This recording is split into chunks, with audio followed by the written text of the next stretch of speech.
Good afternoon, everyone. Welcome to the February 14th meeting of the Oceanside City Council. Happy Valentine's Day, happy Ash Wednesday. I'd like to go ahead and call this meeting to order and ask our city clerk to call roll. Thank you. Mayor Sanchez. Present. Deputy Mayor Kime. Councilmember Joyce. Present. Councilmember Robinson. Yes, here. And Councilmember Weiss. Here.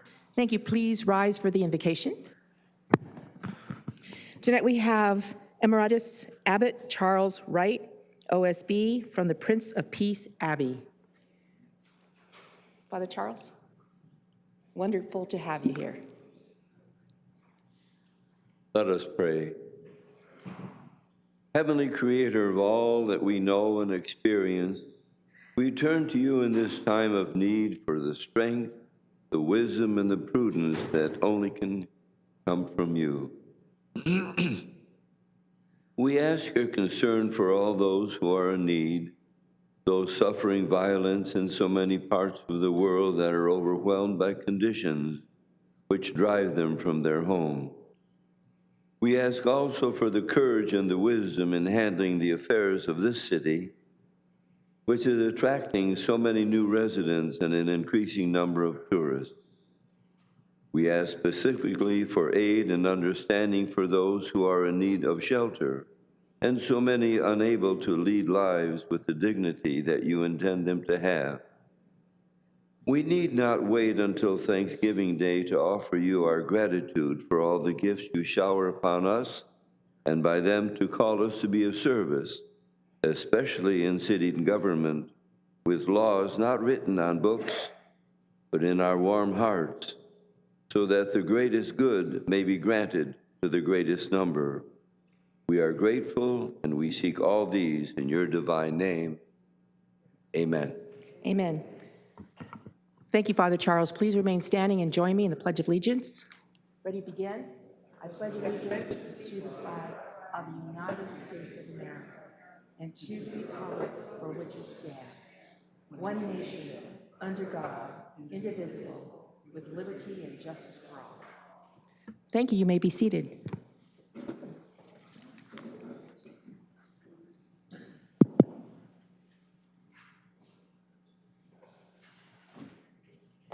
And this is February 2024, which means it's Black History Month. And we do have President of our North County San Diego NAACP President, Ms. Satia Austin. Come on down, Ms. Austin. Ms. Satia.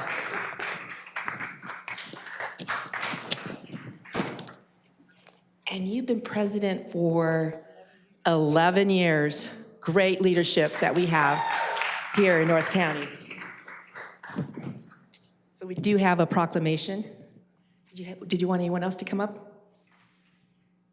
Yes, Kelly, come on up. Thank you so much.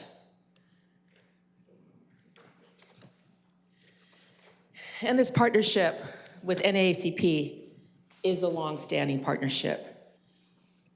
Working together with respect to having even the community rooms be named after Dr. MLK, also a school, park, and also some art around that corridor, and other things as well. But here we have a proclamation in honor of National Black History Month 2024. Whereas the City of Oceanside takes great pride in recognizing February 2024 as National Black History Month, celebrating the many notable contributions that people of African descent have made to our country and to our city. And whereas African Americans share a history of great struggle and sacrifices by men and women who came to these shores as slaves, in chains, considered as chattel, and by their descendants whose rights as a people in our country continue to be systematically denied.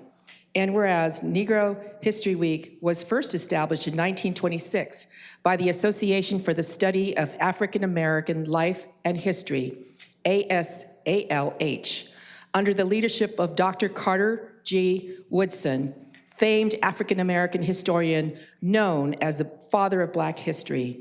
And whereas in 1976, ASALH expanded the celebration of Black History Week to a month-long celebration of Black history, followed 10 years later by Congress in 1986 with Public Law 99-244 designating the month of February as an annual public and private celebration of National Black History Month. And whereas this year's national theme for the observance is African Americans and the Arts, reflecting the many impacts African Americans have had on visual and performing arts, literature, fashion, folklore, language, film, music, architecture, culinary, cultural movements, and other forms of cultural expression. And whereas City of Oceanside is committed to equity, inclusion, and the cultural and racial affirmation of our youth, parents, staff, and community members who identify as African Americans.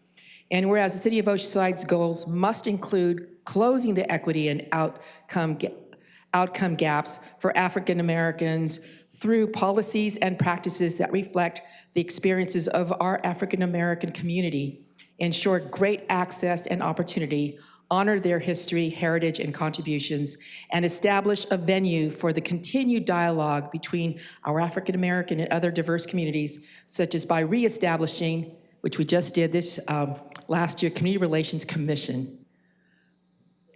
And whereas the vision of the National Association for the Advancement of Colored People, NAACP, is to ensure a society in which all individuals have equal rights without discrimination based on race.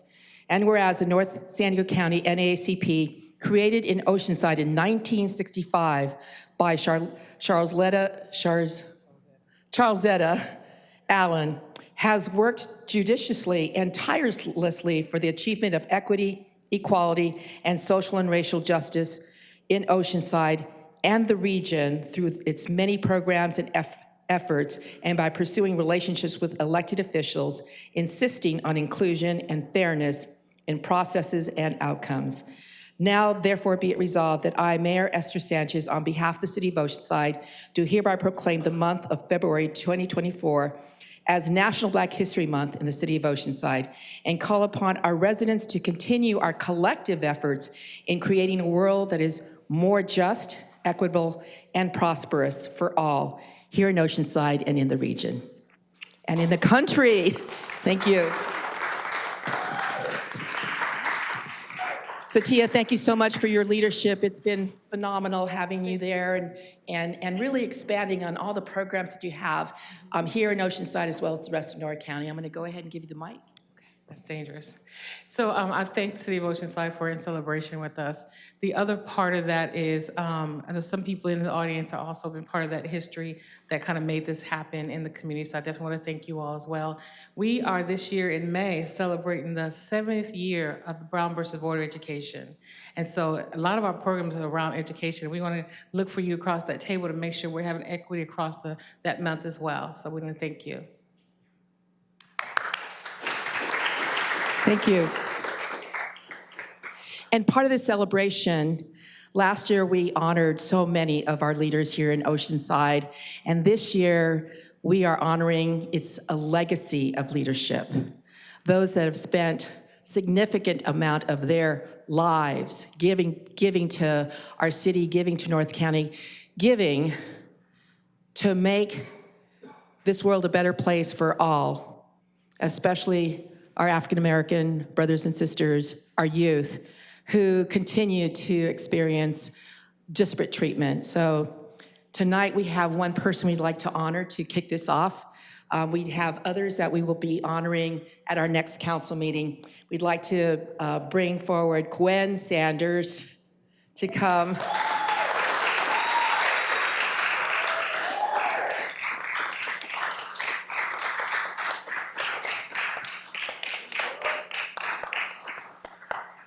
Now, I met Gwen about 25 years ago. I think it was close to 25, could have been 30. And at the time, she was very, very active with the Communications Workers of America and also voter registration, just doing so many things.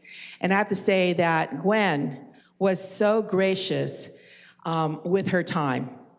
Here I am saying, oh, I'm thinking about running for city council, and she started to, she stopped everything that she was doing to talk to me and kind of give me the do's and don'ts and who I should talk to, and her experiences with what was happening in Oceanside and what we desperately needed to address as she was addressing.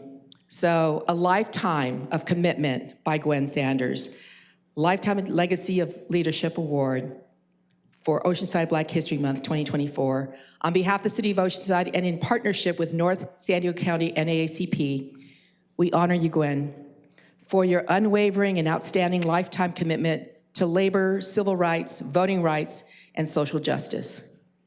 Your work at AT&T led to your strong leadership with Communications Workers of America, improving the lives of many employees and customers.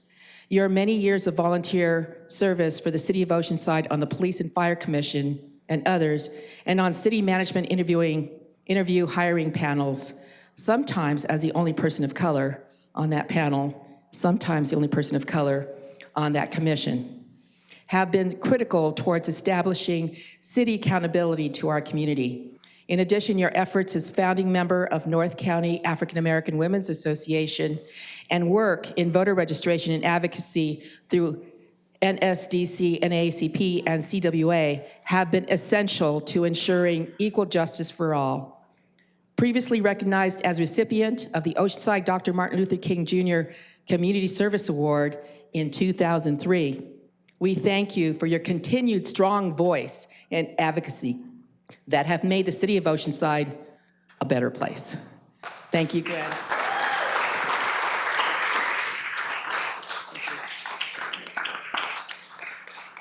Thank you, Honorable Mayor and council members who reviewed or who chose to consider me and then select me. Also, thank you to the NAACP. I had some big shoes to try to walk in and follow. People like Anita Willis, who was at one time our city attorney, Ethel White Buchanan, who was one of the first African-American female to attend Oceanside High, Erica G, named Miss Oceanside. So I was only trying to continue the legacy that they had started, and I'm deeply honored to see that someone saw what those that I have mentioned, as well as myself, have done for this community. And I did it with joy in my heart. So thank you very much. Thank you, Gwen. Wait, can we have a picture?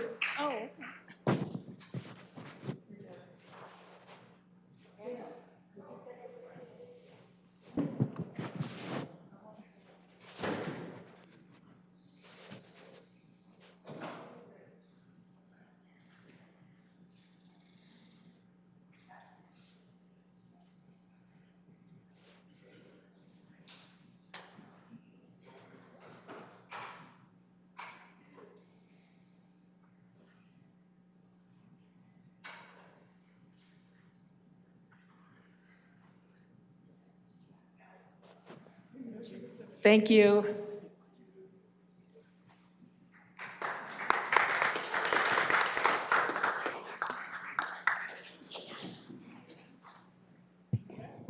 Closed session report, Mr. Moen. Thank you. There's no meeting on item 1. Item 2A, conference with legal counsel on existing litigation in the matter of Martin v. Ibarra et al. Council did discuss and give direction on that, but there is not reportable action under the Brown Act at this point. Item 2B, conference with legal counsel on anticipated litigation in the matter of one case identified on page 2 of the agenda. Again, the council did discuss and deliberate on that matter. There's no action under the Brown Act to report. Thank you. On to consent calendar items, items 4 through 19. Is there a motion to approve? Okay, there's a motion and a second. No one has requested to pull. We have Mr. no Navarro? speakers. We have no speakers on consent. Thank you. Please vote.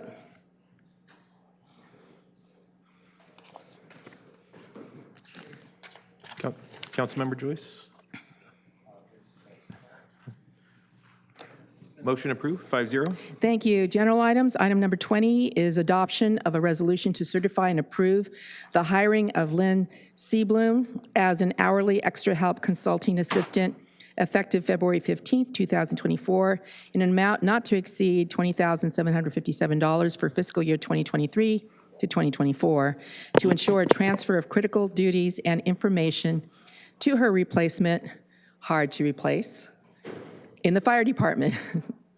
And we have a report by our fire chief, David Parsons. Good evening, Honorable Mayor and members of the council. David Parsons, Fire Chief, here to present on item number 20.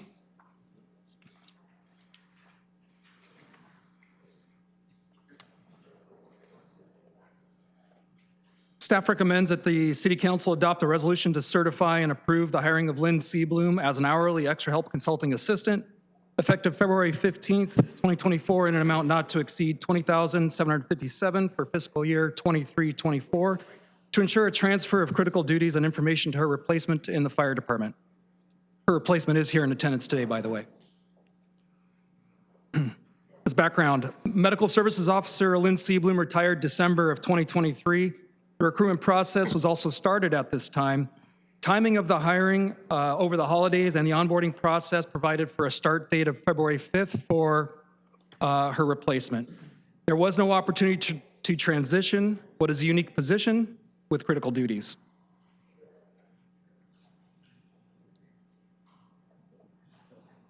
Medical Services Officer manages mandated quality assurance and quality improvement programs, is a designated infection control officer for the department, manages FDA and DEA regulatory compliance of medications and medical grade equipment, is the EMS training officer, is also the city liaison to county EMS, county emergency management for public health issues, such as flu, pandemic, of which, of course, our most recent experience was with COVID.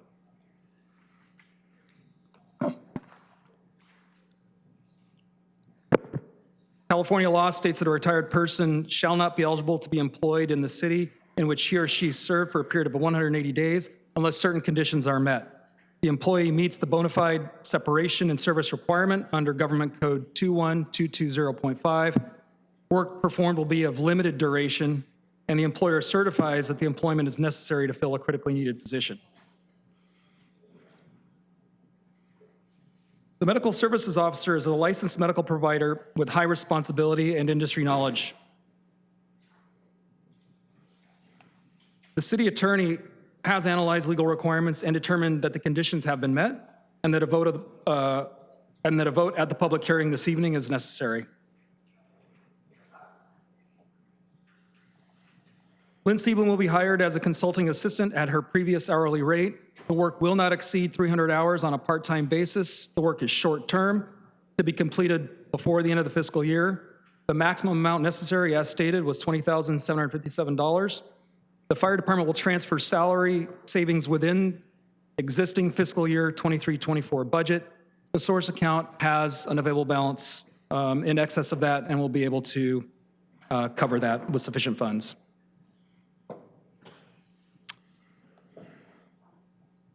In closing, staff recommends that the City Council adopt a resolution to certify and approve the hiring of Lynn Seablum as an hourly extra help consulting assistant, effective February 15th, 2024, in an amount not to exceed $20,757 for fiscal year 23-24, to ensure transfer of critical duties and information to her replacement in the fire department.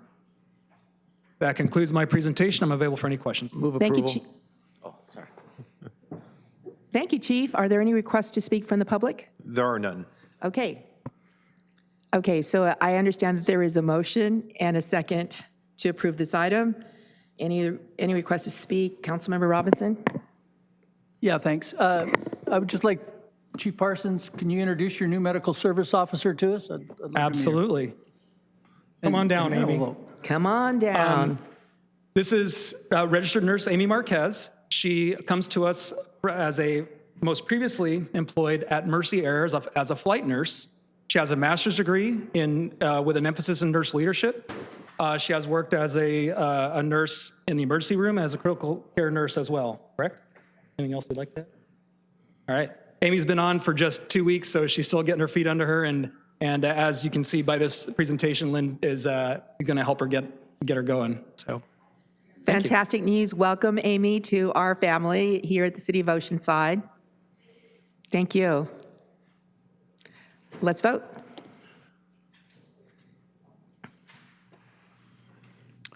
Motion approved, 5-0. Thank you. I'd like to take up item number 22, comments on items not on the agenda. How many do we have? Item number 22, we have 3 speakers. 3. Okay, let's start. Okay. Our first speaker is Nadia, to be followed by Macy Jackson, to be followed by Edwin Jenkins.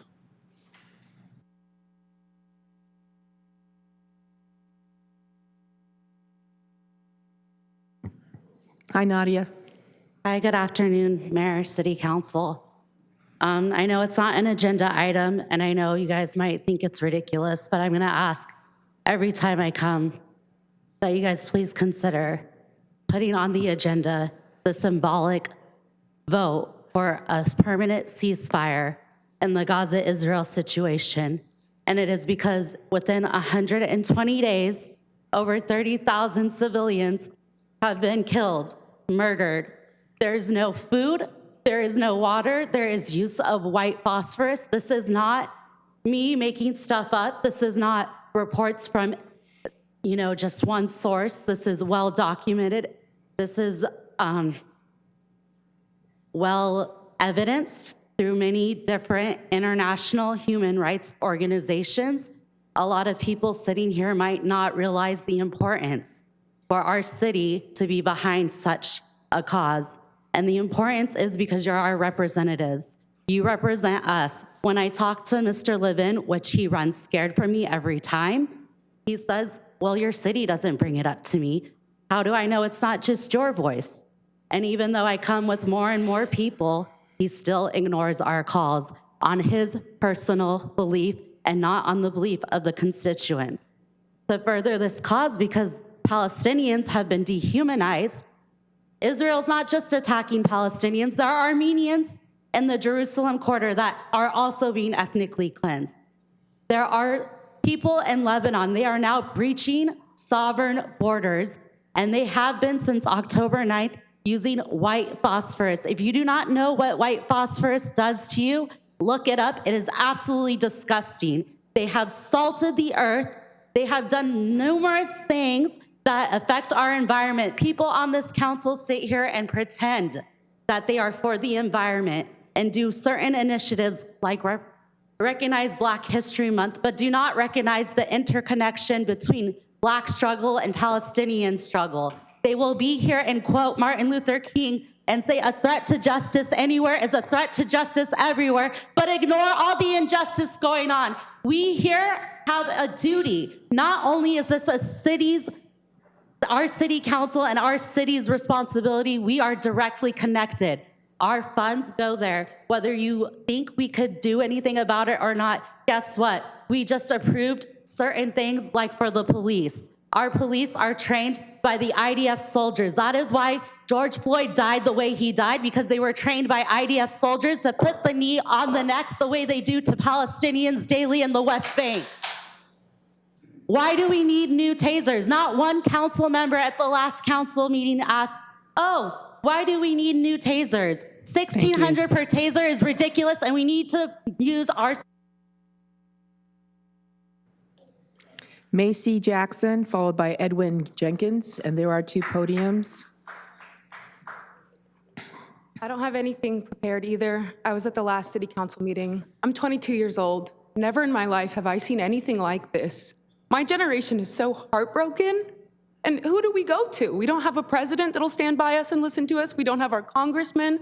Our senator here in Padilla is just the same as Mike Levin. We don't have any people representing our voice, and it's breaking our hearts. I shouldn't have to come here and cry over 30,000 dead civilians. Like, I can't believe this is something my government is committing, and I'm college educated. This is disgusting. I know everything about this issue, and the fact that there's just no one listening to us, and all we need is for this city to pass a ceasefire resolution, just like so many others have. I know Oceanside isn't as progressive as maybe San Francisco or Oakland, and it might be hard for you politically. It's human rights, it's not political. It's a human rights failure, it's a genocide. Nadia laid it all out, white phosphorus. I'm shaking as I'm speaking to you because I am so disgusted. I've never seen any carnage like this in my life. and I've never been so motivated for change. Thank you. Edwin Jenkins.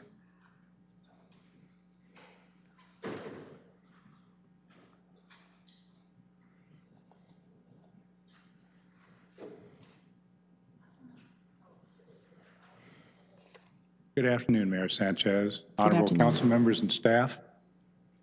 I'm here in opposition to the Eddie Jones Warehouse project, which has been spoken about many times before this council. The developer wants to shoehorn a monstrosity into the Eddie Jones site. He proposed an enormous distribution warehouse in excess of 1.5 million square feet to include 114 truck bays. What is implied here? Lots and lots of trucks, potentially on a 24/7, 365 basis.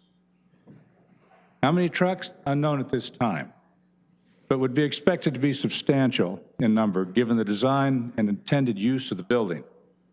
In your mind, please choose some number of big rigs based upon 114 bays. Then ask yourself, where are these trucks coming from and where would they be going? All the trucks would need to use Highway 76 to get to the facility. Ground zero is Bennett Road and Highway 76. Bennett Road consists of a single lane in each direction with narrow bike lanes on the sides. The turn lanes from 76 onto Bennett Road and from Bennett Road back onto 76 are not designed for convoys of big rigs coming and going. The turn radius for big rigs is not compatible with the current layout of this intersection.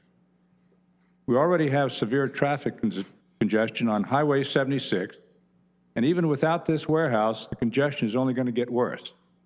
There are already over 600 new homes approved as part of the Ocean Camp project. These will generate over 1,000 plus additional commuter trips a day coming and going on Highway 76. I also understand that there are 400 new homes to be built out in District 2 sometime in the near future.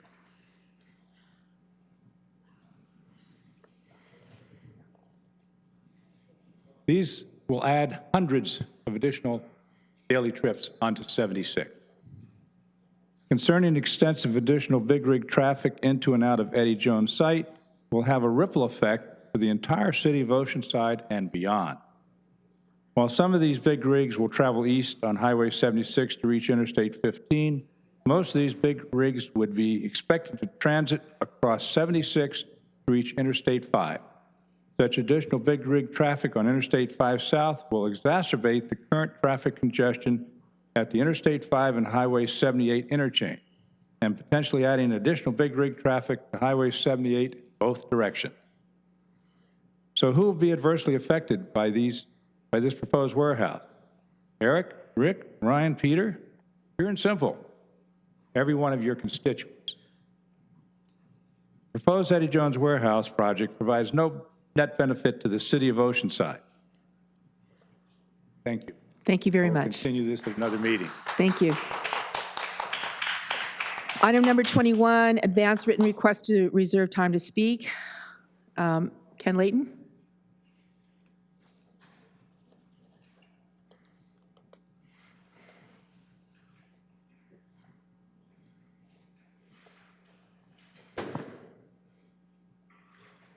Thank you. I did want to remind everybody, I just discovered this, the pawn shop that's been on Coast Highway for like 10 years next to Miss Kim's has reinvented itself as a music store, and I think that's a giant step forward for downtown Oceanside.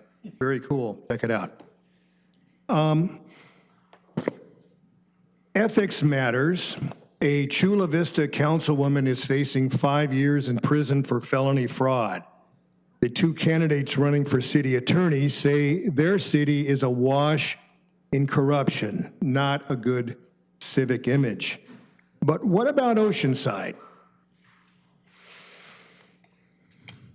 Here is the list of civil lawsuits filed against Oceanside City Councilman Christopher Rodriguez, charging him with fraud and scamming people.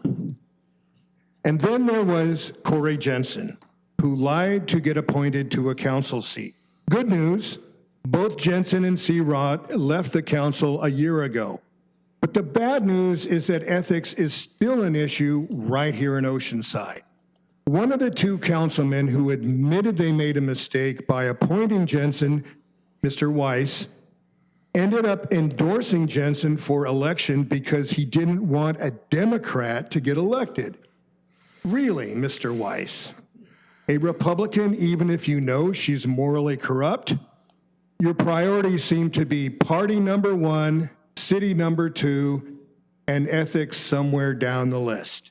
And then we have Shelley Parker, a state office holder of the dicey mobile home political PAC GSMOL. Parker got appointed to a city commission and a committee by the mayor after GSMOL endorsed the mayor.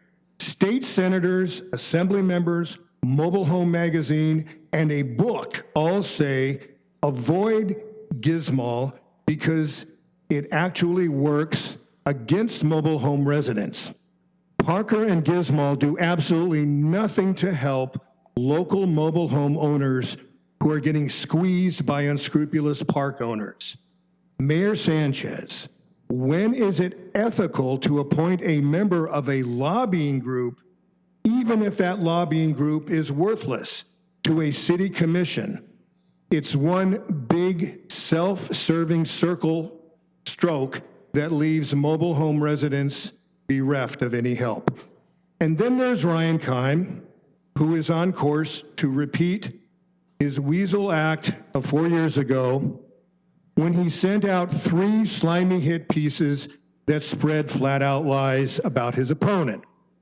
Big Bucks has lined up behind a Keim promoting PAC called Friends of the Coast, a nice pro-environment sounding name for a slush fund with a Northern California address that has real estate investment companies and developers who all want to fly under the radar while spending money on Mr. Keim. Consider that Jeffrey McDermott of New York gave $10,000 to this PAC, and then he and his wife also gave the maximum of $5,500 each, or $11,000 total, to Mr. Keim's official campaign. What didn't appear anywhere on the election stuff is that the McDermotts are managing partners of an LLC at 2027 South Pacific. Why not report that, is my question. Is this beachfront property to be used for a timeshare that they don't want anyone to know about? We don't know. Why did Daniel Munzer, a real estate manager from Oceanside, give $2,500 to this PAC in Northern California instead of Mr. Keim directly? What's to hide, Mr. Munzer? Afraid of something, Mr. Keim? Ethics matter.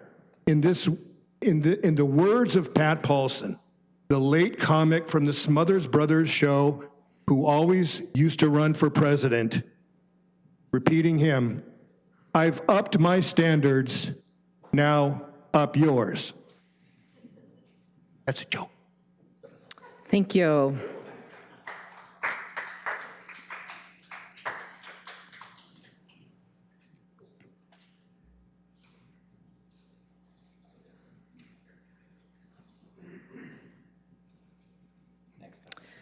Right, well, Gizmal is called Golden State Manufactured Homeowners League, which is actually an advocate for our residents who live in mobile home parks.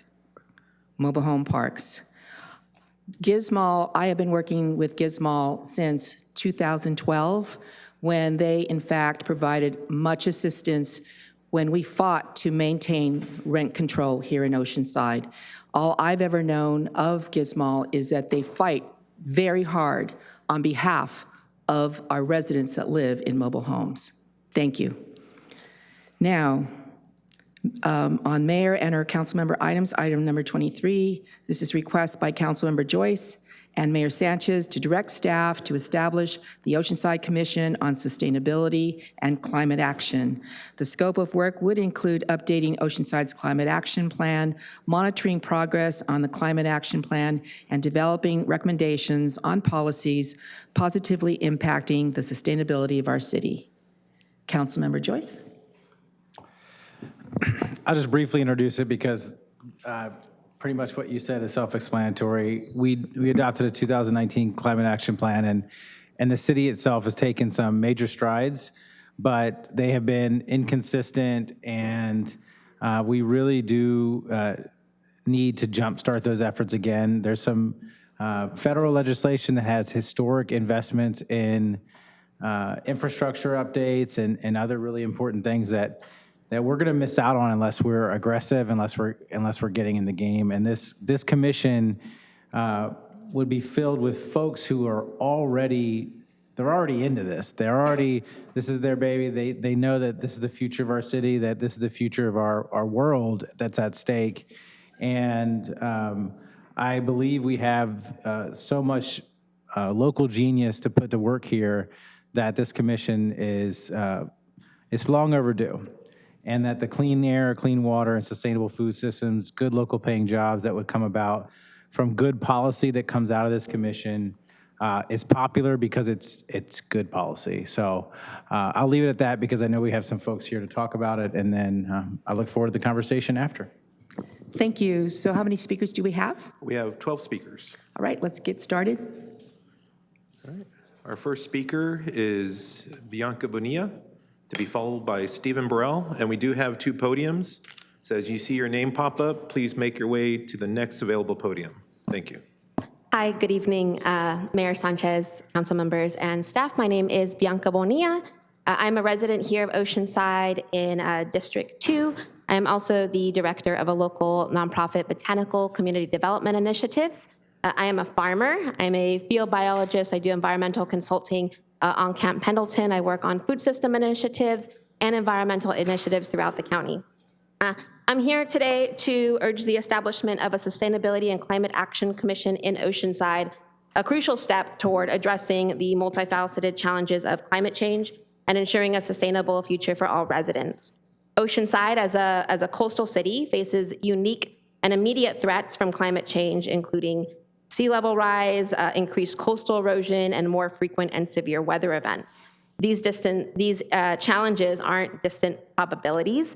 We're currently living with these realities as we're experiencing now with these rains and other climate, that they demand proactive, comprehensive, and informed responses.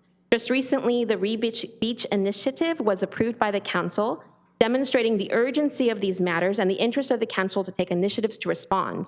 These initiatives are critical not just for environment, but for safeguarding our economic stability, protecting property values, community health, and securing our food supply. By supporting the sustainability and climate action, we're not just investing in the Earth's future, but in our own. We're protecting assets, enhancing safety, and ensuring a stable, prosperous community for ourselves and for future generations. It's a universal concern touching on aspects of life that matter to everyone, regardless of our stance on environmental issues. The commission would support Oceanside in catching up with regional efforts and state mandates on climate action. It's a chance for Oceanside to set an example, not just for our community, but for coastal cities everywhere. Importantly, I think it's imperative to recognize that the impacts of climate change do not affect all communities equally. Communities of color and historically marginalized groups in Oceanside are disproportionately affected by environmental degradation and climate-related disasters. Establishing this commission is not just about environmental stewardship, it's about social justice, equity, and creating a resilient community where everyone can thrive. This commission will ensure that Oceanside's climate actions are not only strategic, but equitable and inclusive. Furthermore, I propose that the city consider hiring a sustainability and climate action coordinator onto staff to ensure that the CAP is being implemented and coordinating across all city departments. Implementation of the CAP will require this coordination among departments. Furthermore, a coordinator will be able to successfully compete for grant funds around the CAP and sustainability initiatives that the city's currently missing out on. Vista, San Marcos, Carlsbad, and other cities in the county have sustainability coordinators, and Oceanside should have too. I implore you to consider the long-term well-being of Oceanside and its residents by supporting the establishment of a Sustainability Climate Action Commission. Thank you. Thank you.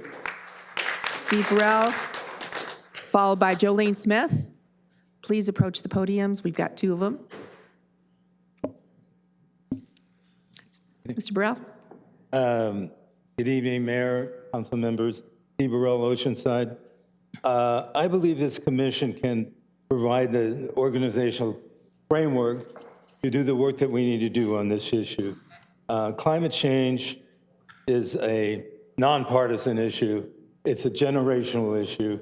As a member of one of the senior generations, I just want to say, and a member of ARB, by the way, who's done considerable research on how this affects elderly people. It's the health issues, it's the financial issues. For example, I'm now paying double what I was paying for fire insurance because I have property in the Laurel Hills. So I just want to encourage you to do this. And my thoughts are, I think we need to build a better bridge with the community around this issue, and I would hope that this would be a vehicle for that. Thank you. Thank you. Jolene Smith, followed by Richard Newton. Again, we have two podiums. Please approach the podiums. Hello, I'm here in support of the Sustainability and Climate Action Commission, and I think it's very important to have a group of people who will monitor progress on the CAP and offer recommendations. It'll also add an element of accountability to make sure that the CAP is implemented. And other cities like Vista, Carlsbad, San Marcos also have a sustainability coordinator. And a coordinator can do things like apply for grants that are available through the Inflation Reduction Act. And those funds are needed in order to implement the various parts of the CAP. So I'm asking you to please consider to have a Sustainability and Climate Commission and coordinator. Thank you. Thank you. Mr. Newton, followed by GT Wharton.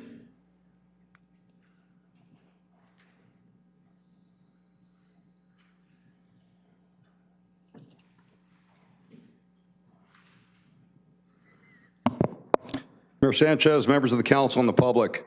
No one would advocate harming the environment, but there are always cost-benefits ratios to any action. And oftentimes some of those actions that do have carbon footprints or produce other pollution also tend to have positive benefits in other aspects and outcomes of what they're trying to produce.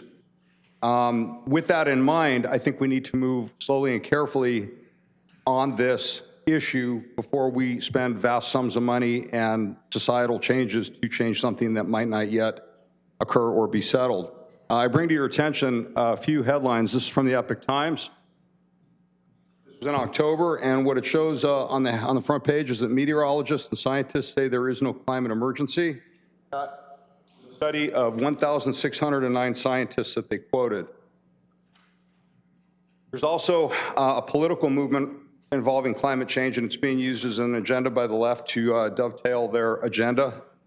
Here we have a UN bureaucrat, this was the next month, that he wants to destroy science to save us from global boiling. Little climate hyperbole there. And again, we should never destroy science. My degree is in electrical engineering. Science, it's a related science, it's an applied science, and science needs to move methodically. It needs to look at the mathematics, and it needs to come to definite conclusions. This is not yet settled. Another article, this one was a few months later, scientists counter the narratives on CO2. And then finally, key UN climate change claim is disputed. Climate change is an excuse for the left to push their agenda. We just had a speaker a few minutes ago who said that it also advocated social justice and equity. That is not what it's about. Either the climate's changing or it isn't. Also, the commissioners, as described by Councilmember Joyce, are activists, and that commission needs to be repopulated with people who share different viewpoints to counter any extremism.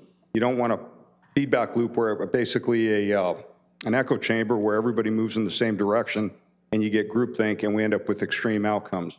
So it would be good if we're going to have this commission to at least repopulate it with some people who want to look at the other side and the economic costs and the other costs involved with trying to save the planet.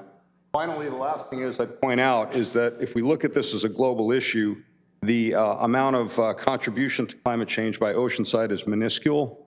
And as a result of that, we shouldn't really spend a lot of our own money on this because it's not going to have an impact on the global climate. Thank you. Thank you very much. Mr. Wharton, followed by Thomas LaCroix. Got two podiums. Good evening, Honorable Mayor Sanchez, Deputy Mayor Keim, council members, and city staff. My name is GT Wharton. I'm a District 3 resident. I'm an environmental volunteer, and I'm co-founder of Strong Towns Oceanside, which advocates for safer streets and walkable communities. Tonight, I'm asking the council to support the creation of this new Commission on Sustainability and Climate Action. It very much is affecting our city, as you might have recently seen with the flooding. It is clear that we are unprepared for climate change. We do not have adequate stormwater infrastructure. We paved over our wetlands for roads, shopping malls, hotels, and golf courses.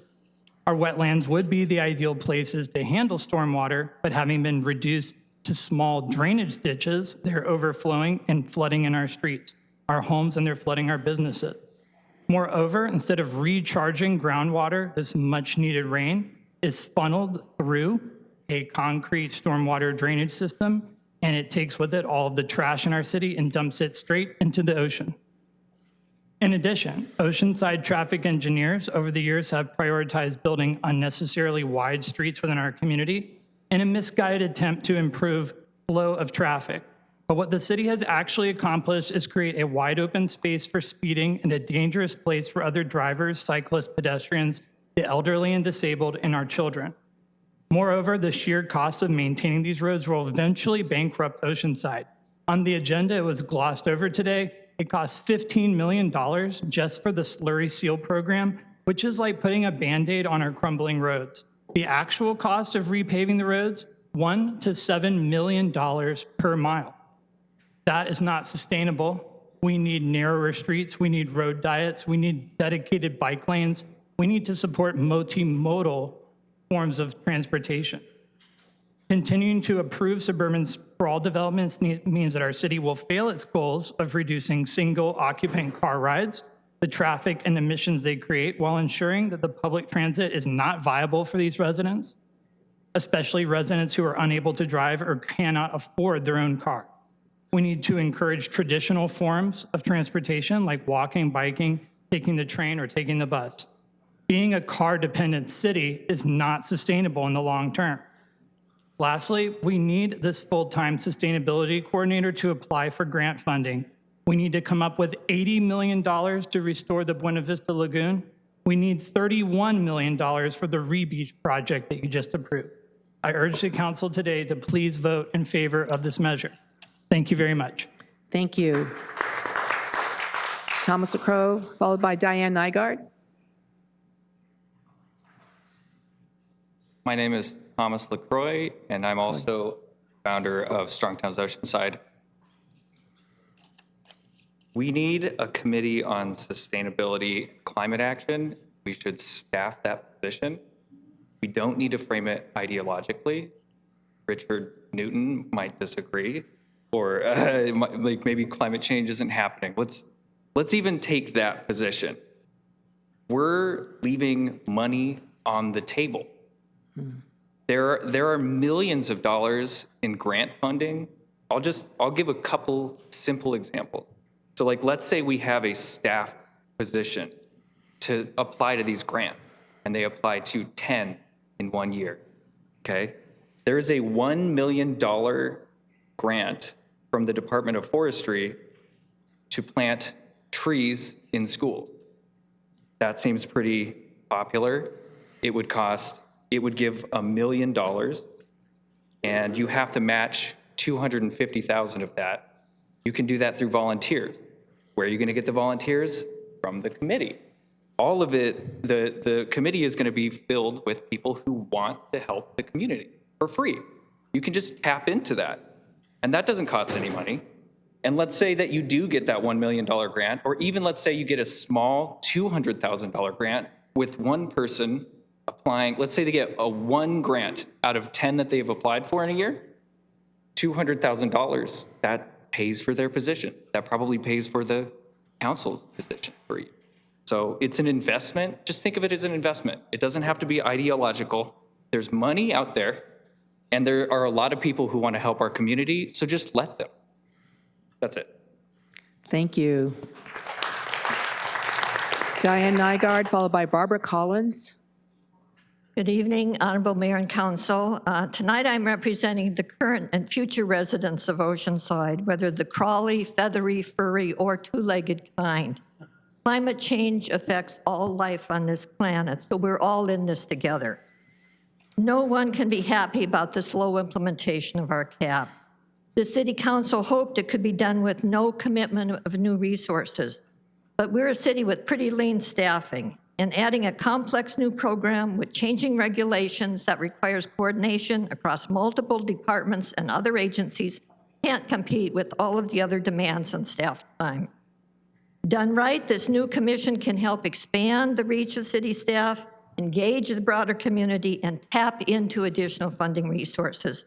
Many of our neighboring cities already have such commissions, and Vista's in the process of setting up theirs. But the commission is just part of the solution.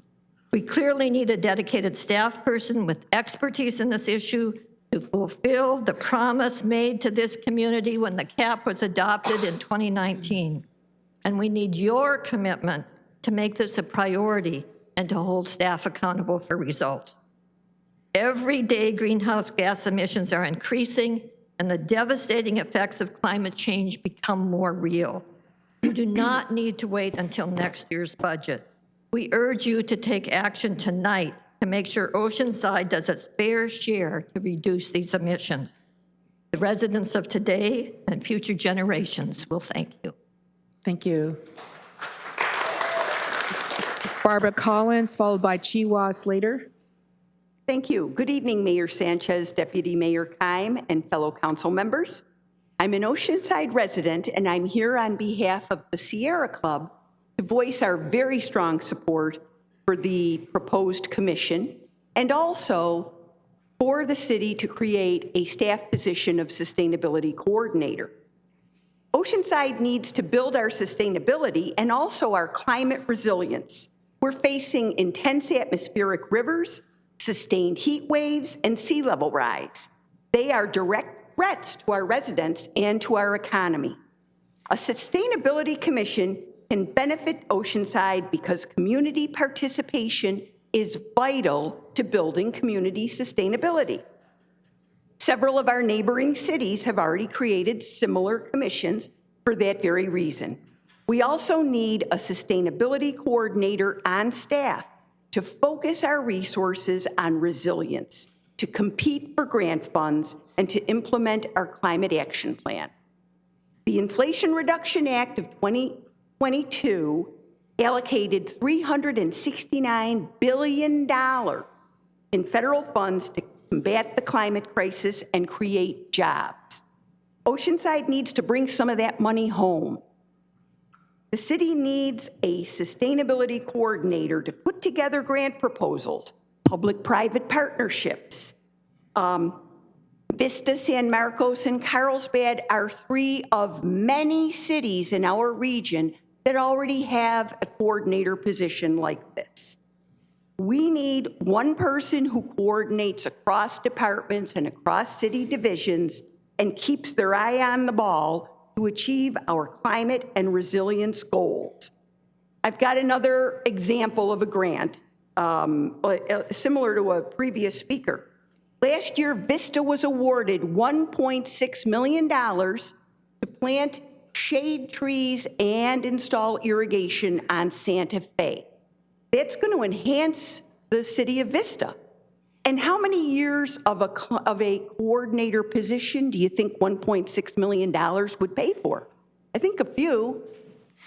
Implementing the cap, bringing in grant funds, and leveraging private capital is going to grow and diversify our economic base and create good-paying jobs. Please support the commission and the coordinator position. And thank you for your consideration of the Sierra Club's position. Thank you. Chiwa Slater, followed by Ellen Bartlett. Mayor Sanchez, council members, as a Sierra Club member and a climate reality leader, I talk to people about climate change all the time. And almost without exception, what I find is that people agree that climate change is happening, and they agree that somebody should take responsibility. but it should not have to make me change my life.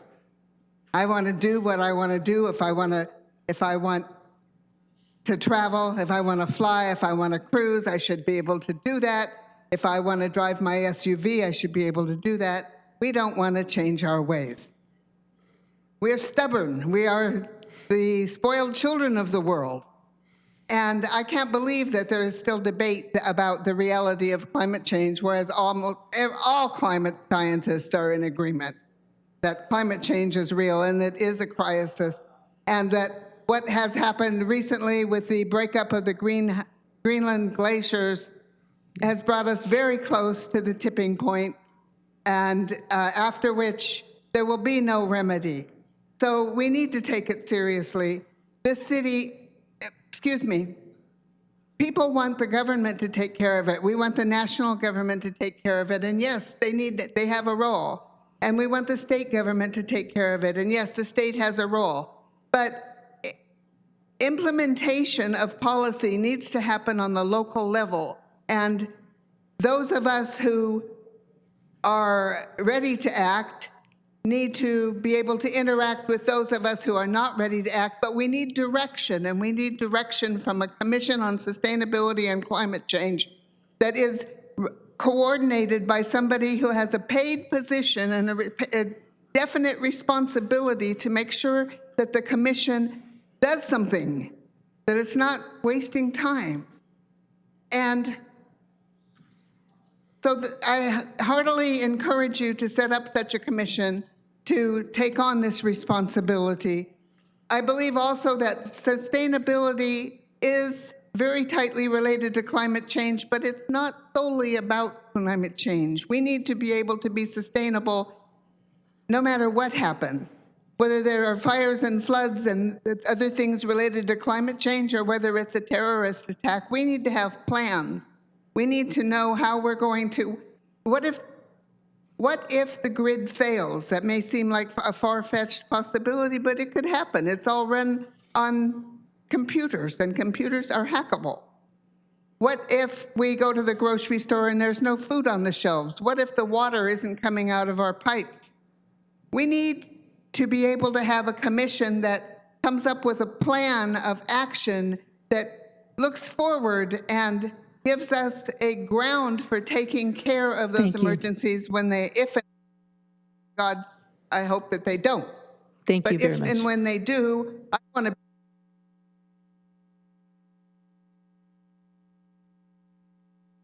by repeating my request is set up this so that ocean citizens can know that we have a more secure. Ellen Bartlett, followed by Michael Richardson. Okay, good evening. It's Mayor and council members. I'm a longtime Oceanside resident, a retired Oceanside High School science teacher, and I love Oceanside, which is why I'm here, and I also have a 10-year-old grandson that lives here, which is also why I'm here. And I want to let you know I support establishing a Climate Sustainability Commission and also establishing the position of a Sustainability and Climate Action Coordinator. The Intergovernmental Panel on Climate Change, known as IPCC, is the world's authority for assessing science that is related to climate change. I'm sorry, but it's not the Epoch Times. And it consists of 195 member governments. Their most recent report in March 2023 said, and there's 782 scientists that work directly on it, and hundreds more scientists were contributing author. The report was written after analyzing more than 60,000 peer-reviewed studies. The report said this: there is a rapidly closing window of opportunity to secure a livable and sustainable future for all. It also said rapid and far-reaching transitions across all sectors and systems are necessary. That means we need change, and we need it now. And number three, the choices and actions implemented in this decade will have impacts now and for thousands of years. So we're talking about we need to make the change now. so we can all agree there is a climate crisis. I don't believe it's too much to ask of my city that I love. In fact, it's a very small price to pay to hire a coordinator and to create a panel to be part of the solution to this problem. We have already waited too long. I don't think this is asking much. All we want is a coordinator and a panel to work on this. Thank you. Thank you. Michael Richardson, followed by Mitch Silverstein. Good evening. First, I want to thank you for voting at the last meeting to approve of my appointment to the Citizens Investment Advisory Board, or Oversight Board. I was surprised to see this item on the agenda, especially brought by Councilman Joyce, because a few months ago I gave Councilman Joyce a book that totally scientifically debunked the whole theory of anthropogenic climate change. After all, there has been climate change for billions of years, and nobody but God can affect it or influence it, and certainly not man. But I don't want to talk about the scientific or the validity of that theory, other than the fact that, I think it's pretty much proof that if you tell a lie enough times, it becomes true. But what I want to point out is that the absurdity of trying to do something about it. The country of the biggest polluter on the planet is the country of China. They're building 2 coal-fired power plants a week. What makes you think that anything you do is going to affect the situation? I think it's absurd. I think it's a waste of money. I think it's insulting, and it is especially insulting to me because it puts my city in a position where you're endorsing a lie. Thank you, sir. Mitch Silverstein, and I guess that's it. Good evening, Mayor and Honorable City Council. Mitch Silverstein, San Diego County Policy Manager for Surfrider Foundation, Oceanside resident, Secretary of the Oceanside Bike and Pedestrian Committee, also new, I don't know if the membership's official, but I'm also part of the new Strong Towns group. I really like those guys and like what we're doing as well. Surfrider's mission is to protect and enjoy the world's ocean waves and beaches for all people through a powerful activist network. In a coastal city especially, every policy or lack thereof is going to ultimately affect our coastline and our beaches. And we are feeling that super hard in Oceanside, where our beaches have been disappearing for over 20 years due to really lack of action. And I know council members have said that, no one sitting on the dais today, sitting here today is responsible for that. That's just kind of been the history of things. So Surfrider absolutely supports this. Very thankful for the mayor and Councilmember Joyce for bringing this forward tonight. I think it is a gap in Oceanside. I do see, this kind of, it always has a different name. Maybe it's an environment commission and like Vista or Encinitas, but you get experts from the community, by the community, for the community to make sure that a diverse amount of interests are represented and working with a staff member. So it does seem like there's 2 conversations going on tonight, even though we're really just talking about the establishing this committee. Everyone seems to be in unison that we as a city need to hire a staff person to help coordinate the CAP.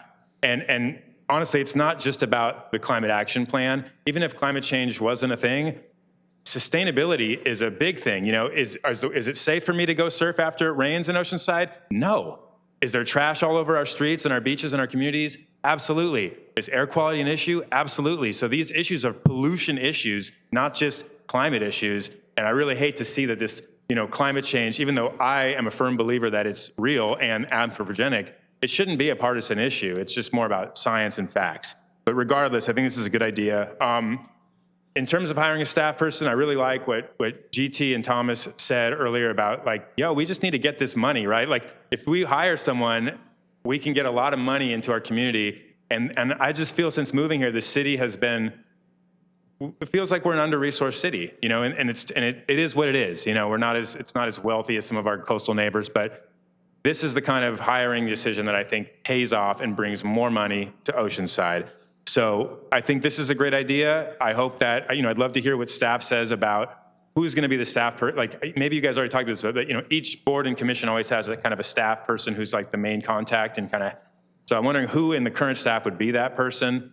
And then, of course, if and when a more appropriate climate action plan coordinator, whatever you want to call it, is here, that they would take over as well. And again, the only thing more expensive than doing nothing on climate and environment, or than taking climate action, is to do nothing. So I think this is a great idea. We support it. Thank you. Thank you very much. Back to the council, and I do want to say that I was really happy to see Councilmember Joyce bring this up. We used to have something called an Integrated Waste Commission, and just about the time that it was going to really morph into a Zero Waste Commission, because the City Council, on a unanimous vote, adopted a zero waste goals, which for us, especially it was nonpartisan all the way. I was the only Democrat on that council, by the way. We recognize the need in our city, which is a coastal city, to be that kind of city that everyone would want to come, either as a tourist or live. And so morphing from integrated waste to a zero waste, and then to this notion that in terms of trying to make our environmental footprint smaller, not just because it's the right thing to do, which it is, but because state law requires us to do this. State law requires us to meet certain goals.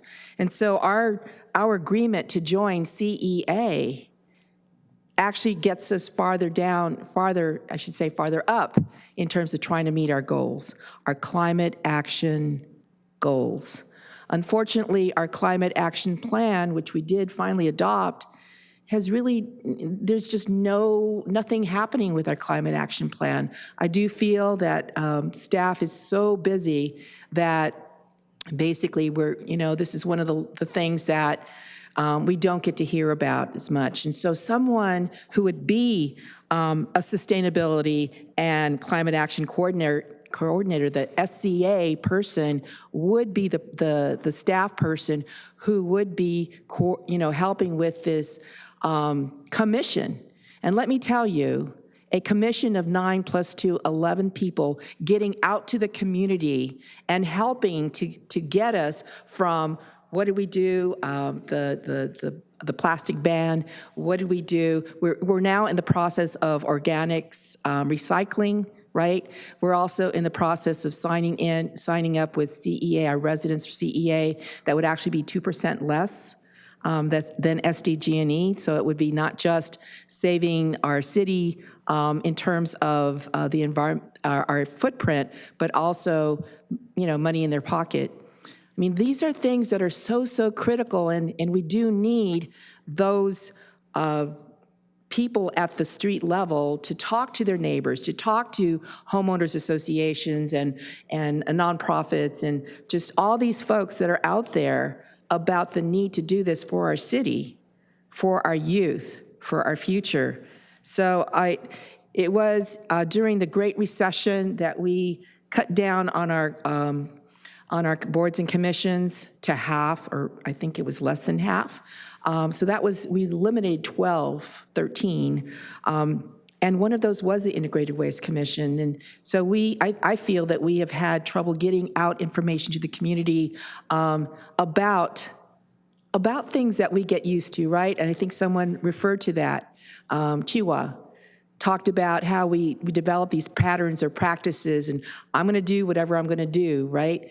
But when you hear about how we can really save Oceansides and make our environment better, 9 times out of 10, I want to say 9.5 times out of 10, people will say, you know what, that's not bad. I remember my grandmother recycling pantyhose to make rugs. Sacks of flour, back then, sacks of flour to make clothes. I remember having a few of those blouses that my grandmother would make. So much about recycling actually just happened out of necessity, and also because no one wants to see waste, right? So I thank you, Councilmember Joyce for bringing this forward.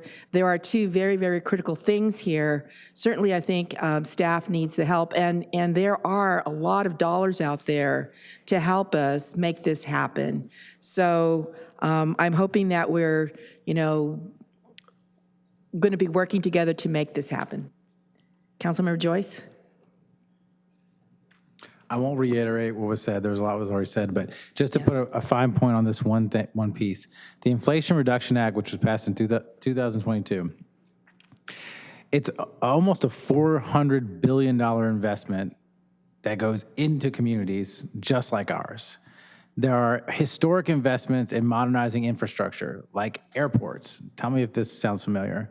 Roads. There are resilience, cleaning up forever chemicals and PFAS, which we've seen, we've had to deal with.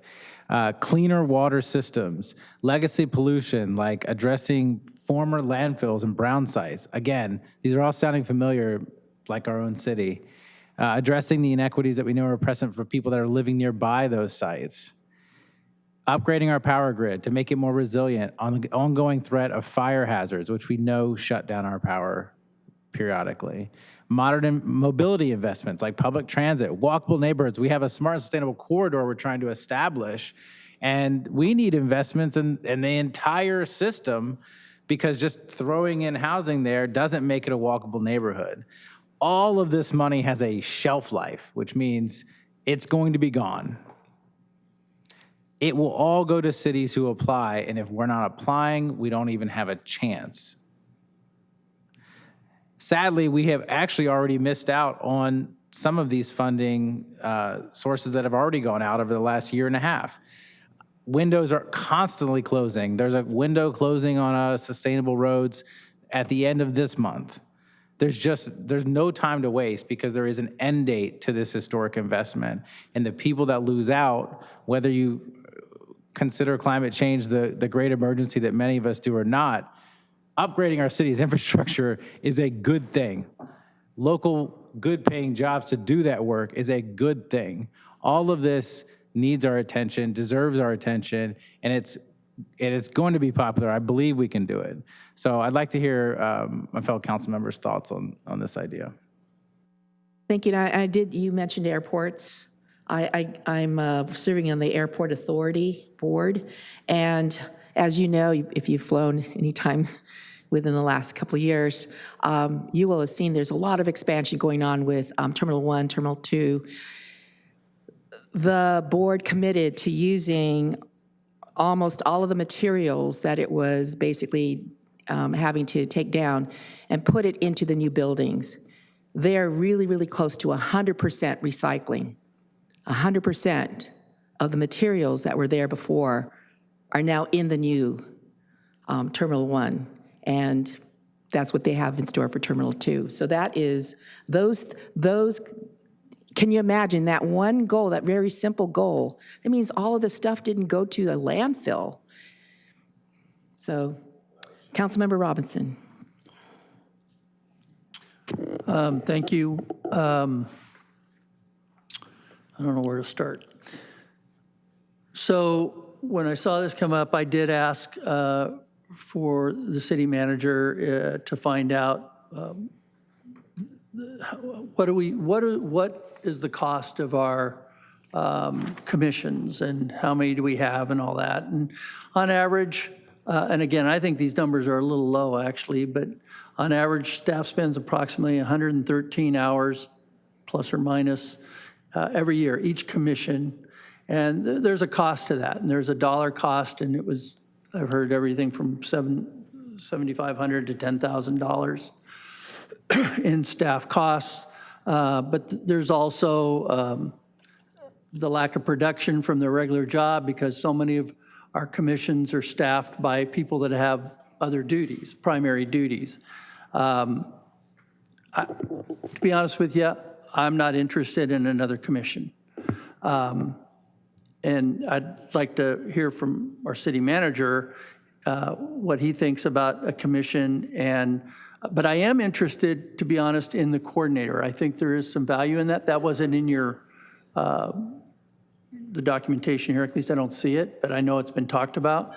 I think there might there probably is some value in that, similar to the position we have for our coastal, like the Re-Beach project and stuff like that. I just don't think we need another commission. So I want to just pause for a second and just ask Mr. Borrego, any comments, sir? Honorable Mayor and council members, yes, in answer to your question, first off, I will say, as of right now, obviously, we don't have a staff member that we could assign to this commission. I would imagine, per your comment, in regards to the average number of hours that are spent, and I think you kind of alluded to this, the amount of hours that are spent on any given commission varies widely. I mean, we have some commissions like the Planning Commission or even the Housing Commission or the Manufactured Fair Practices Housing Commission that take up an extraordinary amount of hours. Other commissions, not so much, and that's kind of why you see that average there. As I've mentioned to this council before, and I think I even mentioned it during last year's budget hearing, because the question of whether or not we could hire a CAP administrator did come up during last year's budget hearing. And at that time, I mentioned that I did see value in hiring that position because I do see a need. And it's highly likely that as we present this next budget for you in April, that during the workshop, that we will be making that recommendation. Certainly, I would agree that there is a need to dedicate a staff person to make further movement on the CAP. I do think we actually have made some significant progress, but certainly we are behind schedule on a number of items as well. Presumably, if the commission were formed, presumably that person would be the one that I would assign to support that commission. But I would also say that, it's obvious it's going to take some time to onboard that position and kind of get their feet set before I would want to assign them that responsibility. I also think that if the council were to ultimately approve a commission, the scope of that commission in terms of what their responsibilities are going to have a big influence in terms of how much staff time we need to dedicate. I did do some research in advance of this meeting in terms of some of the other commissions and advisory committees that exist out in the county.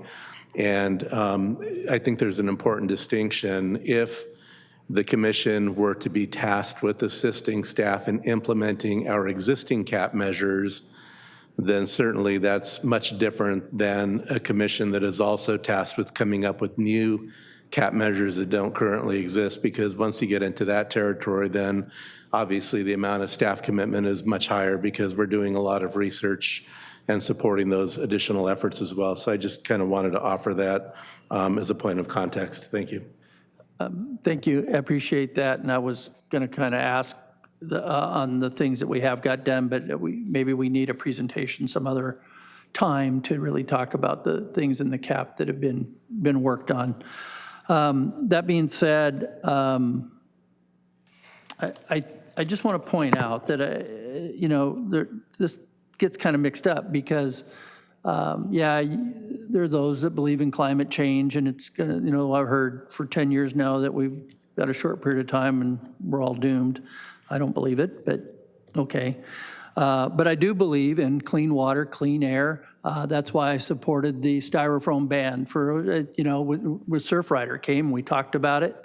And to support those kind of things that are seeable, that affect us immediately, that we can make those changes. I'm all for those kind of things, but I just don't think, I would much rather that we, if we're going to do anything on this, that we bring on the coordinator, we whenever at budget time, the city manager can bring that forward, and I would support that. But I just can't support another commission right now that I just don't see it. I'll leave it at that.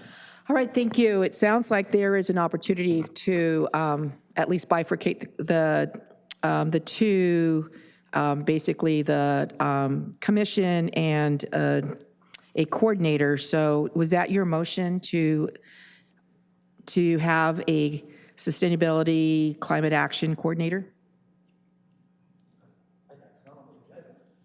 We can direct staff. It's not going to happen today.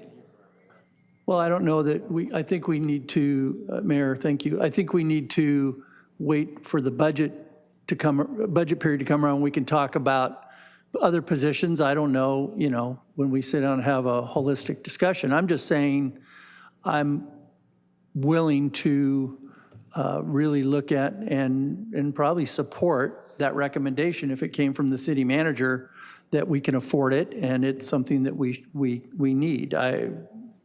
I'm leaning that way, that's all. Okay. I just don't think right now is the right time to tell staff to add a position. Okay. Well, this is actually from last year, and I do recall Mr. Borrego bringing that up last year because actually it came from the public about having this coordinator, mostly because I think it might have been Diane Nygaard, who mentioned that how are we doing on our, on our goals, our climate action plan goals, and we really have fallen behind. So, Mr. Borrego, is that something you would recommend today to move forward on? Is that something that we could do, give you direction, and then when budget time comes around, you'll have that information, and then we can go out and hire someone? Well, so as I mentioned earlier, my intent is to include that position as part of this year's budget request. So I don't necessarily think I need direction to do so. It is something that I'm likely going to be recommending regardless. Okay, thank you. All right, Councilmember Weiss?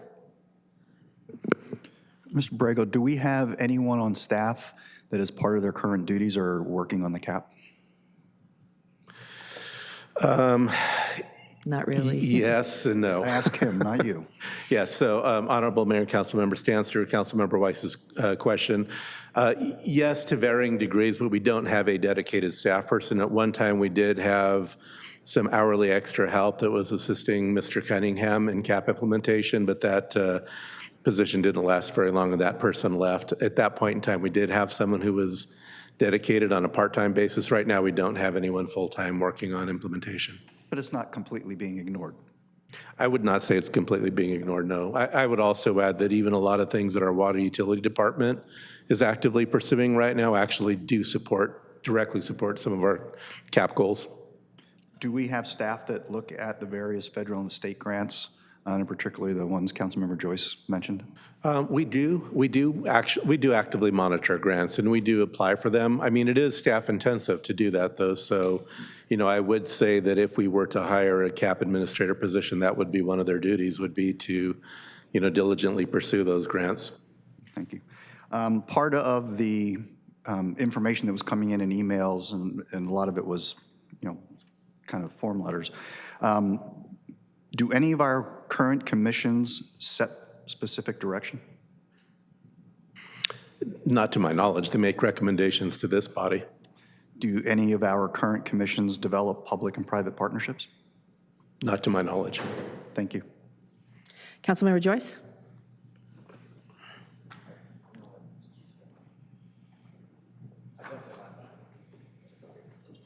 Oh, really? Yeah, because I'd like to hear what you're saying. Mr. Keim?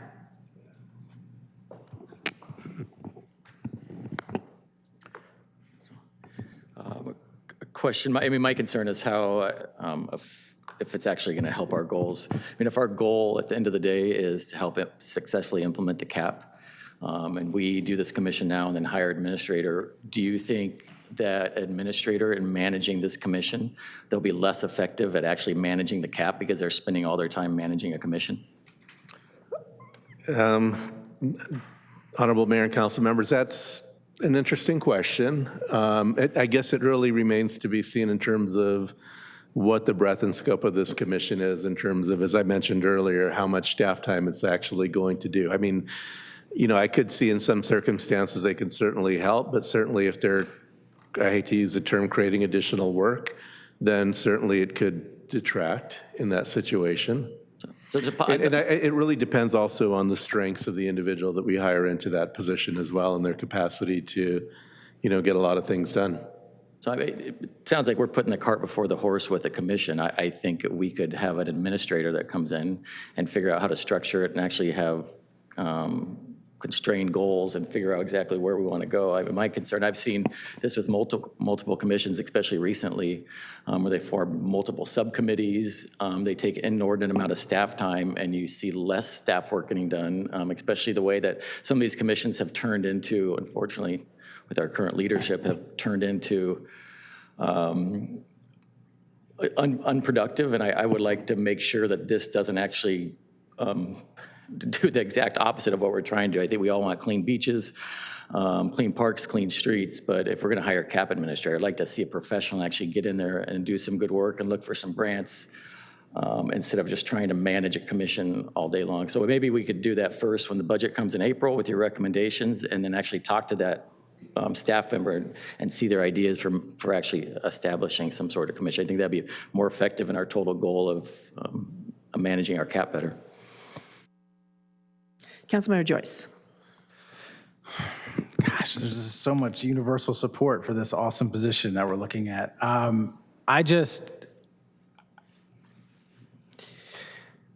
The big factor in this equation is time. And the limited life of this money that is on offer. Since we have somebody that's looking at all these grants, can somebody tell us how many grants are going to be sunset before the end of the budgeting cycle within this program, this $400 billion program that exists of hundreds of grants? We would need to report back on that. I will also say, though, when it comes to grants, and I'm just sharing staff's perspective, oftentimes these grants also have commitments that are required on the city side as well. So, you know, as attractive as some of these grants might be, there's also a financial consideration on the city side that needs to be taken into consideration.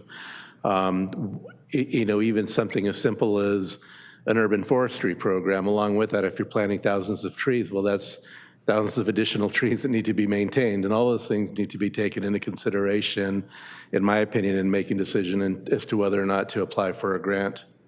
Absolutely. So then that's going to take even longer because we really have to think about everything.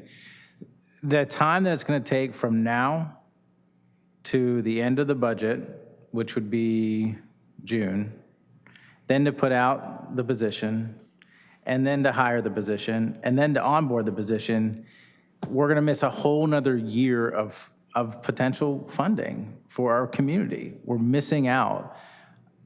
I implore, and I just want you to remember that. Do we have a number of how much money we have saved beyond what we originally had in our budget for the vacancies this year? I know we've had a lot of vacancies and more than we probably budgeted for. Is it somewhere probably in the millions? I know you probably don't have the number. I couldn't answer that question offhand. But certainly enough to fund a single position. Potentially. So what I would like to do tonight, because this is an urgent matter, is, you know, I appreciate the comments from my fellow council members and the mayor. And so my motion would be to bifurcate this conversation, to give direction to staff tonight to expedite the hiring of a climate action plan manager. And then we can take up the question of the commission following the hiring of that person. So that would be my motion. When are we having the budget hearing? Is that April? I don't remember the exact date, but it's mid-April, essentially. So this is 2 months. That's it, just 2 months. But that's till we have a hearing, but that doesn't mean I know, we're gonna... I'm just saying. Thanks. I think I'm hearing 5 people who are supportive of the coordinator. And I'm also hearing that probably at the budget hearing, when we have that before us, we're all going to vote yes on that item. But it is going to take some time to hire that person. If we were to start now with the direction to staff to go ahead and start the hiring process, probably by April, we will have someone in place. If we were to get direction today, it would, I mean, it's usually probably at least about a 3-month process to onboard someone at soonest. I would say, though, that Months. if we got direction at the April budget workshop, we can get the wheels in motion to start the recruitment. It would just be, the language of the recruitment would say it would be contingent upon this position being funded by the council. We've done that before, and we Okay. could do that again. That actually would save quite a bit of time. Yeah. So I'll go ahead and second your motion, because we're only talking about 2 months, and it sounds like staff could really shorten the time to get somebody on board, even after our vote in April, right? Because in April, if there isn't enough support, then not a whole lot will be lost. Well, I mean, it would be a huge loss to our city, I think, but in terms of time. So I'm going to go ahead and second that motion, and I hope that there is support for it. And that's all that their motion is bifurcating and directing staff to begin the process for hiring a climate action coordinator. Somebody to manage a climate action plan, yes. Okay. Ryan? It's bifurcated, so we're not even talking about the commission. This is just the position. Ryan?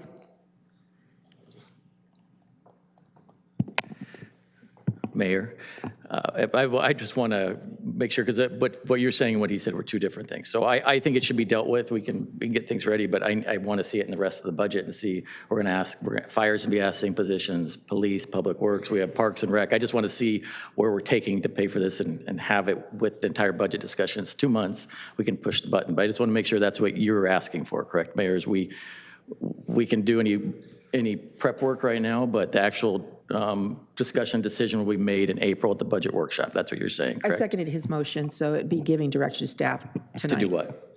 Tonight. To do what? To begin the process for hiring the climate action coordinator. Okay, but you also said in April, so I just want to make sure you want to wait till you have that discussion in April. To direct staff today to begin that process, which in April, we are going to have the budget, and we would be ready to hire someone by then. So approval will be in April. Okay. No, start the process today, tonight, or whatever, tomorrow. Councilmember Robinson? Thanks. And Deputy Mayor kind of was getting to the point I was going to ask is, when you said expedite, so I think staff could do a number of things. They could begin the writing of the language, they could research the application. I mean, I don't know how long all that takes, but there's some things like that. But they definitely wouldn't fly the job and start a recruitment process. Why?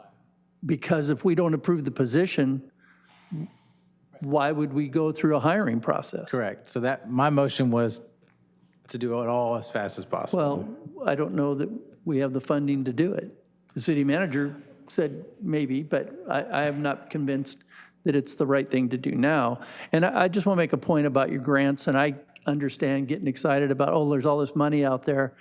But when you really parse into those grant requirements, there's a lot of them that we won't qualify for because of our population size. Just because it says airport improvements and we have an airport doesn't mean that we're going to qualify. I understand that, and in my limited capacity to read these grants themselves, we absolutely do qualify for many of them. And in the trip that I took to DC, the message was, make sure you're applying, because even all the projects that we brought to them, they could identify pots of money where we could get grant funding for them. And the simple truth is, it's just too much to have somebody doing it as part of their job. This is just a massive undertaking that we need a full-time person to get on, because 6 months from now, we will have again missed a yearly window that is already gone for millions of dollars that aren't coming to the community.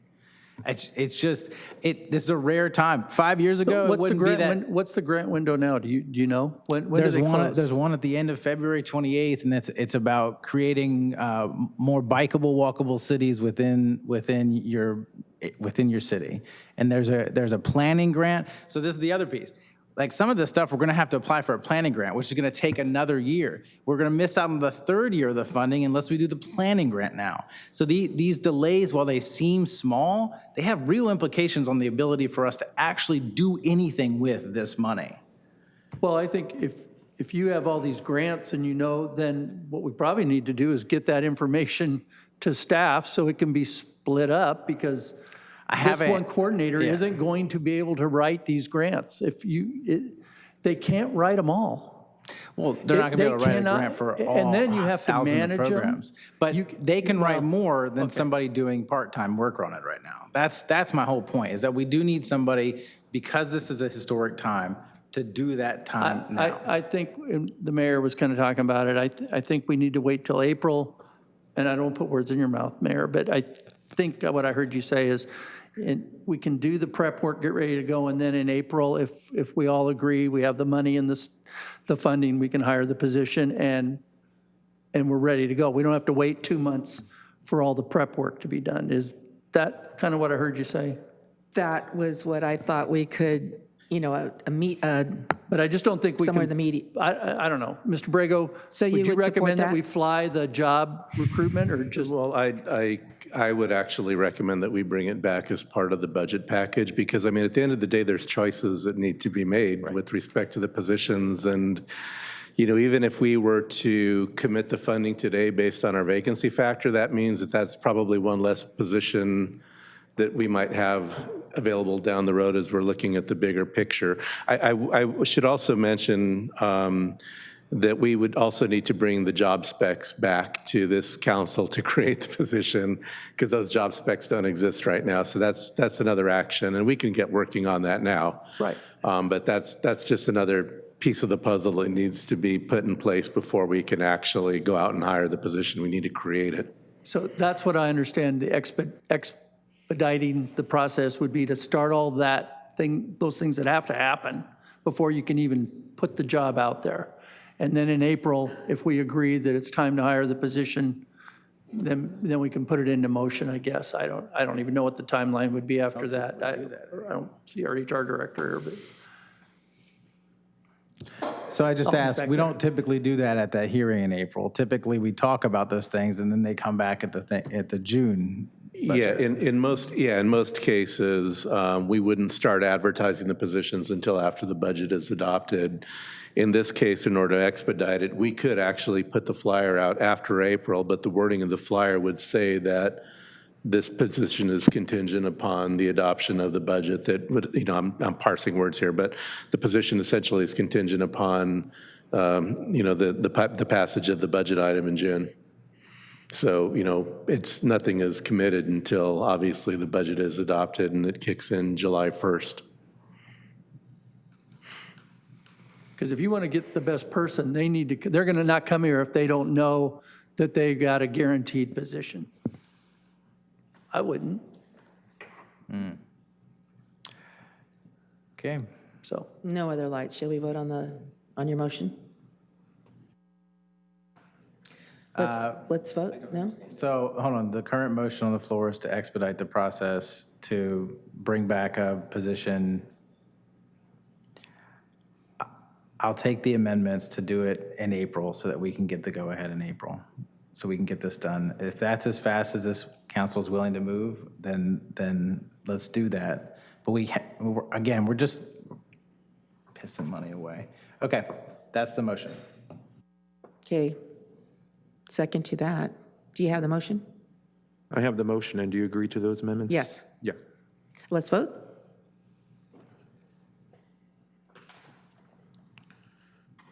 Motion approved, 5-0. Thank you.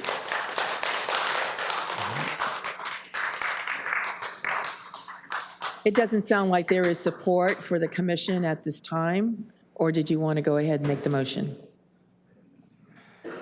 Yeah, the motion is to establish the commission as recommended to support the management of the climate action plan following the hiring of a climate action plan coordinator. I can second that. I think everybody on the, here in the audience would probably second, third, fourth, fifth, whatever. There's a motion and a second. No lights, please vote.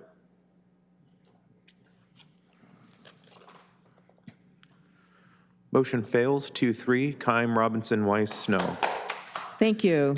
Item number 24 is adoption of an ordinance to amend Chapter 14C, inclusionary housing of the Oceanside City Code to, number 1, change the applicability and reservation requirements for residential projects from 3 units to projects of 10 or more units. Number 2, increase the requirement to reserve housing for low and or moderate income households from 10% to 15%.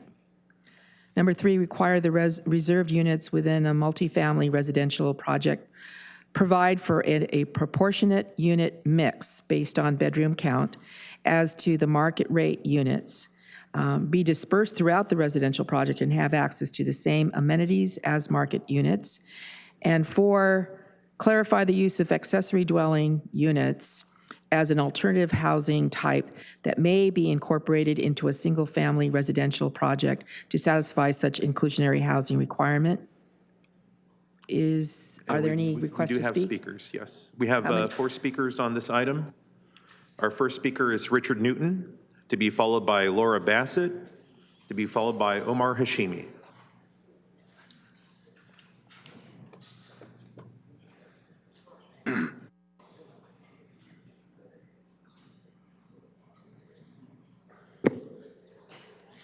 Mayor Sanchez, members of the council, and the public. There's good reason to be opposed to inclusionary housing. One, others pay. If I were to approach someone on the street and ask them to pay for my housing, the vast majority would say no. Out of the 200,000 residents here in Oceanside, there are perhaps 20 or 30 or so who come to these meetings, and they have a vested interest in keeping these handouts flowing. Despite the ostensible majority in this chamber, they are an extreme minority of Oceanside residents. Inclusionary housing is not fair to most people. Secondly, it skews the housing market. Finally, it introduces more poverty into our community. So there's good reasons to oppose this. I am perplexed with the way this thing progressed. On December 6th, it originally was defeated on a 2-3 vote. And then there was a break, and apparently some backroom dealing went on, because when the members came back out, suddenly it was reopened, and eventually it was renegotiated. The Republicans, 3 Republicans, voted it, gave away their majority, and basically gave in to the Democrats. They changed the threshold item, but they increased the inclusionary housing limit that they just defeated up to 15% in the sustainable corridors. There were more maneuverings going on. It was very complex. It came back on December 20th. And on December 20th, at that point, Councilman Joyce wanted to take it to 15% citywide, which would be more than the original proposal. And the Republicans passed it. It passed 4-1. This is a very brief summary, but I'm just perplexed at how that went when originally the 3 Republicans who voted no thought it was a bad idea to increase inclusionary housing, and ended up giving everything to the Democrats that they wanted, the 2 Democrats who were pushing for 15% citywide. Inclusionary housing does not belong in residential areas. Home ownership is the financial vehicle that most Americans use to establish their financial wealth and their financial security. If we put this in single-family residences, if we include that part of that, those zones in this, that will have a negative effect on neighborhoods down the road and negatively affect the finances of home ownership. Anyway, thank you. Thank you. Laura Bassett, followed by Omar Hashimi. Thank you, Mayor and council members. I would like to oppose that this gets adopted. I just, as having a real estate background,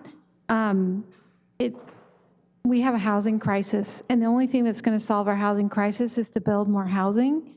And I feel like this deters developers from coming in and investing in Oceanside by making them include inclusionary housing. So I think as a matter of principle, we have to do the 10% because the state requires it, and I think we should just stick with that maximum of 10%. Thank you. Thank you. Mr. Hashimi? You don't want to speak? No other speakers? Michelle Sear? Oh,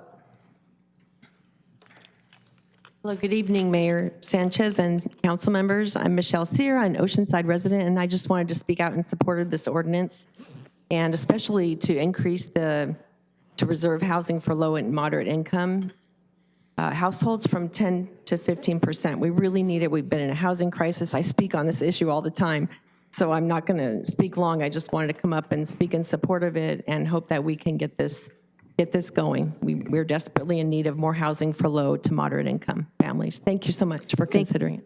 thank you so much. To the council, I'll go ahead and move adoption. Is there a second? Councilmember Joyce? Yeah, I'll second. I'll just say, as was noted, this was a well talked through thing. And so, hope we can get this done tonight and all be reasonably satisfied. Please title the ordinance. This is the second reading and adoption of an ordinance of the City Council of the City of Oceanside amending Chapter 14C of the Oceanside City Code to establish revised inclusionary housing regulations. Thank you. Please vote. Motion approved, 401. Keim, no. Thank you.